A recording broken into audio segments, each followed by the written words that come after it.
দেখো আমি কিন্তু মোহন নয় যে এখনো স্টিল বৌদি ভাই বলে সম্বোধন করে যাবো। হয়তো মোহর পরাগ দেখে নিজের দাদাভাই বলে মনে করছে, তাই জন্য বৌদি ভাই বলছে হয়তো।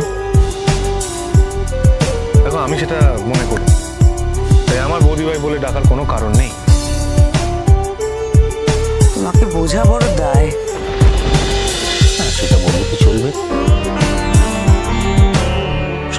সবাইকে বুঝে নিতে হয় না?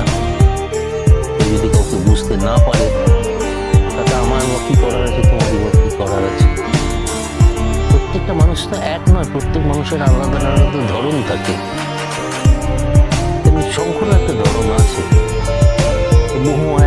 মোহর এত দিন ধরে শঙ্করকে দেখেছে শুনেছে, মোহর যদি শঙ্কর ধরন বুঝতে না পারে তারপর তো